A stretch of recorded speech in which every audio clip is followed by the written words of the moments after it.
আজকে আমরা শিখবো যে কিভাবে শেপের কাজগুলো করতে হয়। তো এর আগের পর্বে কিন্তু আমরা শিখছি যে কিভাবে ফরওয়ার্ডের কাজগুলো করতে হয়। তো আপনারা যদি আগের ভিডিওটা না দেখে থাকেন তাহলে অবশ্যই দেখে নেবেন। তো শেপের কাজ করার জন্য F3 তে যাব, যাওয়ার পরে এখানে দেখেন ডিলেশন দিয়ে আমি এই বাড়তি লাইনগুলো আমি ডিলিট করে দিব। প্রত্যেকটা বাড়তি লাইন আমি ডিলিট করে দিব, এই লাইনগুলো আমার প্রয়োজন নাই, এই লাইনগুলো আমি ডিলিট করে দিব।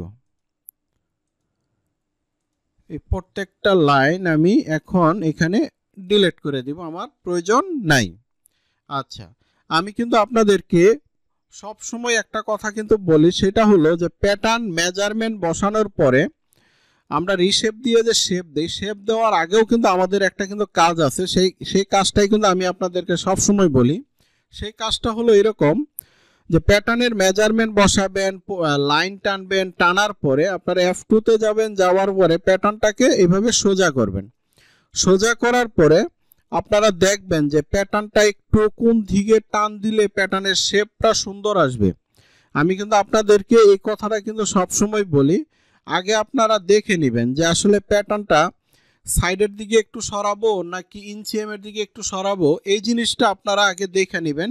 দেখে নেওয়ার পরে তারপরে আপনারা শেপে রিশেপ দিয়ে তারপরে আপনারা কাজ করবেন।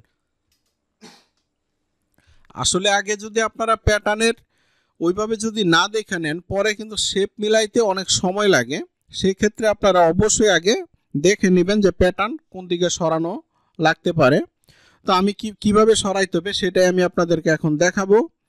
সেটা সরানোর জন্য আমি এখানে এগুলো পিন মেরে নিচ্ছি। নেওয়ার পরে এখানে দেখেন মুভ দিয়ে আমার মনে হচ্ছে যে আমি এই প্যাটার্নটা যদি এই পাশে সাইডের দিকে যদি আমি মোটামুটি যদি আমি 0.5 যদি একটু সরাই দেই তাহলে মনে হয় শেপটা সুন্দর আসবে। না, আমার কাছে মনে হচ্ছে আরও 0.5 সরাইলে হয়তো বা শেপটা আরও সুন্দর আসবে। হ্যাঁ, এখন কিন্তু মনে হচ্ছে যে না, প্যাটার্নের একটা সুন্দর একটা কিন্তু শেপ প্যাটার্নের কিন্তু চলে আসছে।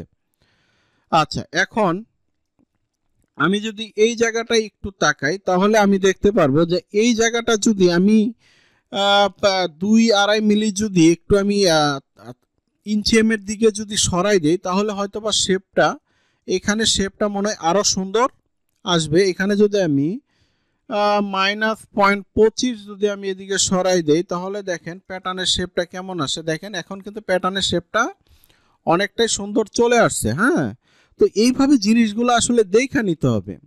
আপনারা যদি এগুলো এইভাবে না দেখেন, শুধু খালি প্যাটার্নই তৈরি করেন তাহলে কিন্তু হবে না, এগুলো অবশ্যই দেখে নিতে হবে। হ্যাঁ, তারপরে এখানে আমি যে কাজটা করব সেটা হলো,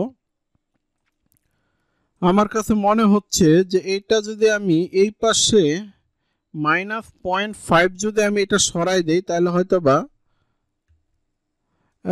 এটাকে যদি আমি -0.5 যদি সরাই তাহলে মনে শেপটা আরো সুন্দর লাগবে। হ্যাঁ, এখন মনে হচ্ছে যে না, শেপটা মোটামুটি একটা শেপটা কিন্তু এখন কিন্তু সুন্দর লাগতেছে। হ্যাঁ, এখন আমি প্রথমে সাইডের শেপটা দিয়ে দেই। আর আমি শেপ দেওয়ার জন্য এইভাবে একটু প্যাটার্নটা যদি এইভাবে ঘুরাই নিলে এই শেপটা দিতে একটু সুবিধা হয়।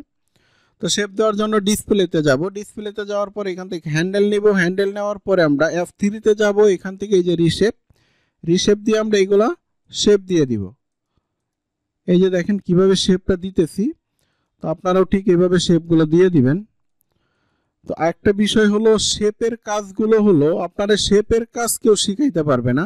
শেপের কাজটা হলো আপনি যত পরিমাণ চর্চা করবেন আপনার প্যাটার্নের শেপটা তত সুন্দর আসবে।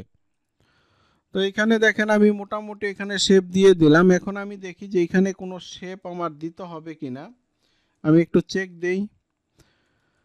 না, আমার কাছে মনে হচ্ছে এখানে আর শেপের কোনো প্রয়োজন নাই। এখন প্যাটার্নটা আমি একটু ঘুরাই নিই। ঘুরাই নেওয়ার পরে দেখেন শেপ দেওয়ার সময় যদি আপনারা চান যে প্যাটার্নটা একটু ঘুরিয়ে নেবেন, নিতে পারেন, কারণ নিলে হবে কি আপনাদের শেপটা বুঝতে অনেক সুবিধা হবে। হ্যাঁ, তো এখানে আমি শেপ দিব। এখানে মনে হচ্ছে সামান্য একটু যদি শেপ দেই তাহলে প্যাটার্নের গেটআপটা সুন্দর আসবে। এই যে দেখেন আমি যেভাবে শেপগুলো দিতেছি আপনারাও ঠিক এইভাবে শেপগুলো দিয়ে দিবেন। আচ্ছা, তারপরে এইখানে আমি একটু শেপ দিয়ে দিব। এই যে রিশেপ দিয়ে আমি চাচ্ছি যে এইখানে আমি সামান্য একটু শেপ এইভাবে দিয়ে দিব। আর শেপ দেওয়ার সময় হ্যান্ডেল একটু হালকা আস্তে আস্তে টান দিবেন, কারণ বেশি জোরে টান দিতে হবে না, কারণ হালকা টান দিয়ে যদি শেপগুলো দেন না, তাহলে শেপগুলো আপনারা অল্প সময়ের ভিতরেই শেপগুলো মিলাইতে পারবেন। দেখেন আমার কিন্তু প্যাটার্নের শেপ কিন্তু একটা পর্যায়ে কিন্তু চলে আসছে। এখানে আমি এই যে রিশেপ দিয়ে আমি এইগুলা এইভাবে শেপ দিয়ে দিব। আচ্ছা, এইভাবে আমি এটা শেপ দিয়ে দিব। আচ্ছা, আমার কাছে এখানে একটা জিনিস মনে হচ্ছে, সেটা হলো শেপের ক্ষেত্রে একটা জিনিস আমার মনে হচ্ছে, আমি ব্যাগের যে থাইটা আছে এটা একটু বেশি চোকা লাগতেছে, তাই না? এটাকে আমি যদি একটু কমাই দেই, কতটুকু কমাবো?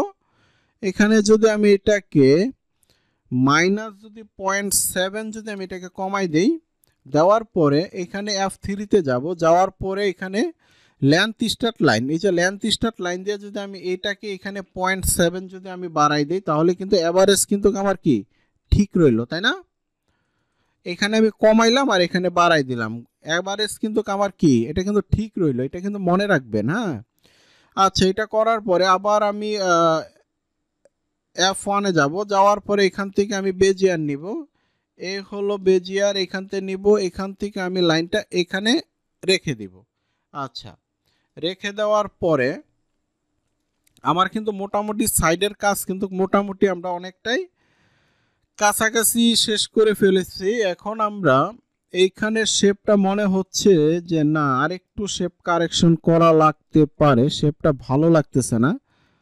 তো আসলে শেপ যদি সুন্দর না হয় তাহলে কিন্তু প্যাটার্ন ভালো লাগবে না। হ্যাঁ, শেপের কাজগুলো আসলে খুবই গুরুত্বপূর্ণ কাজ, তো আপনারা প্রচুর পরিমাণ চর্চা করবেন, তাহলে আপনারা শেপের কাজগুলো শিখতে পারবেন।